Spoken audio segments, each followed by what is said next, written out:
Assalamualaikum warahmatullahi wabarakatuh. Selamat datang dalam program Silaturahim Tokoh Nasional. Berbagai isu masih menghangatkan perpolitikan dan juga kondisi pada umumnya bangsa Indonesia. Momentum Ramadan dan Idul Fitri diharapkan dapat mendinginkan suasana. Pemirsa, kami akan segera ajak Anda untuk berbincang bersama Ketua Umum PP Muhammadiyah, Haidar Nasir. Assalamualaikum Pak Haidar, apa kabar? Senang sekali Jak TV akhirnya bisa Bapak terima berbincang santai dengan Ketua Umum PP Muhammadiyah, Bapak Haidar Nasir. Iya. Sehat semua. Alhamdulillah. Saya duduk ya Pak ya? Iya.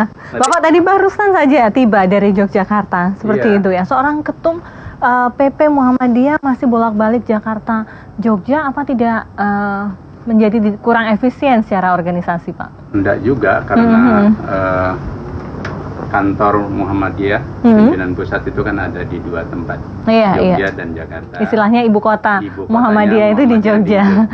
Jadi kalau saya pas di Jogja dan sebaliknya pas di Jakarta, memang itu tugas rutin yang harus dijalankan. Dulu juga waktu Pak Din di Jakarta, itu beliau juga ke Jogja. Kantor pusatnya juga dua, seperti itu ya. Tidak terpikir Pak untuk kemudian maksudnya menjadikan satu saja kantor pusatnya seperti organisasi besar lainnya, begitu kan biasanya memang kantor utamanya itu di Jakarta begitu. Justru yang di Jogja itu punya napas yang berbeda. Oh, nafas pergerakan khas Muhammadiyah, iya. Juga karakter Jogja yang kultural, dan kemudian juga di sana tentu suasananya lebih apa ya, lebih bernuansa, yaitu tadi pergerakan itu ya. Di sini kan ibu kota negara, tentu dinamikanya juga lain. Jadi justru antara dinamika Jogja dan dinamika Jakarta itu malah menjadi warna tersendiri bagi Muhammadiyah. Iya. Oke. Pak Haidar, Anda menjadi ketum PP Muhammadiyah sejak 2015 hingga 2020 nanti insya Allah ya Pak, yang menggantikan Pak Din Samsudin. Bisa dijelaskan tidak apa beda Muhammadiyah di bawah pimpinan yang sebelumnya dengan Anda saat ini?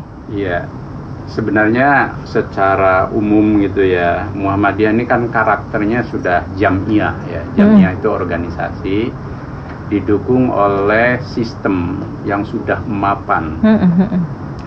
Contohnya aja bahwa muktamar itu memilih ketua umum dan anggota pimpinan pusat itu sudah ada ketentuannya yang berlaku setiap periode, seperti negara saja, bahkan ada KPU-nya gitu. Jadi sehingga sistem pemilihan itu tidak diubah-ubah gitu berdasarkan kepentingan. Bahkan mekanismenya pun sudah 1 tahun sebelum muktamar itu dilakukan. Nah, ini artinya bahwa Muhammadiyah ini punya sistem yang mapan. Bahkan dari segi ideologi, seluruh pola berpikir itu kita sudah tersistemasi, begitu ya. Termasuk bagaimana sikap tentang politik, sikap tentang paham keagamaan, itu sudah semua ada pedoman resminya. Iya, tapi Anda sebagai seorang ketua umum begitu ya, dengan jabatan 5 periode seperti itu, masa sih tidak ada yang berbeda begitu yang Anda ingin lakukan lebih daripada sebelumnya? Dua hal yang mungkin bisa berbeda ya. Satu, kita sekarang saya ingin membangun pusat-pusat keunggulan Muhammadiyah, sehingga dengan pusat keunggulan Muhammadiyah itu kita bisa memberi lebih banyak untuk bangsa, untuk negara. Karena jujur problem organisasi-organisasi keagamaan itu kan belum bisa sepenuhnya punya kekuatan ekonomi, punya kekuatan finansial yang kuat. Insya Allah Muhammadiyah ini kuat di situ, sehingga kita bisa mandiri, mau apapun kita tidak perlu minta orang lain. Yang kedua, dalam konteks berbangsa dan bernegara itu kita ingin terus membawa Muhammadiyah ini punya peran moderasi yang lebih mencair ya, sehingga kita ini Muhammadiyah tidak punya sikap bahwa tergantung pada rezim pemerintahan. Jadi setiap pemerintahan yang sah kita dukung.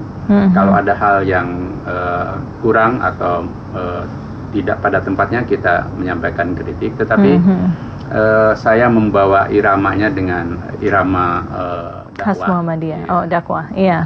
Jadi sebagaimana Muhammadiyah zaman-zaman dulu yang di mana kita bisa istilahnya itu menyampaikan peran kritik itu juga dengan bijaksana. Lalu juga pada saat yang sama jika kita memberi solusi juga kita beri solusi gitu ya. Nah, tadi pusat-pusat dakwah Muhammadiyah itu sudah dibangun di mana saja, Pak? Seluruh tanah air. Muhammadiyah kan selain punya pimpinan wilayah di seluruh provinsi, sampai ranting-ranting sudah ada pusat. Sudah ada Muhammadiyah, bahkan ada banyak ranting di satu kelurahan itu. Bentuk nyatanya seperti apa pusat dakwah itu, Pak? Jadi pertama di bawah kita punya gedung-gedung dakwah yang ada di ranting-ranting yang juga tergolong ya bagus lah. Gitu. Nah dari situ kita punya dua fungsi. Fungsi pertama adalah fungsi pembinaan umat, menghidupkan jamaah, membina masjid, kemudian menanamkan nilai-nilai keagamaan yang lurus lah. Gitu. Tapi pada saat yang sama juga kita punya fungsi untuk membina masyarakat. Pemberdayaan ekonomi, kemudian gerak perempuan Aisyah, kemudian juga kita bikin apa yang disebut dengan gerakan dakwah jamaah yang sekarang kita sebut dakwah komunitas. Itu kita berdakwah lewat pengembangan masyarakat tanpa pandang agama, suku, ras, golongan, dan di situ kita melebur dan kita bikin semacam kelompok-kelompok yang itu menjadi basic bagi pemberdayaan masyarakat. Baik. Nanti kita di segmen selanjutnya kita mulai bicara soal negara ya Pak ya. Peran Muhammadiyah seperti apa, mengingat fenomena belakangan ini ada umat Islam yang saling berhadapan-hadapan, ada situasi politik juga yang belum kondusif atau belum pulih sepenuhnya. Kita kembali sesaat lagi.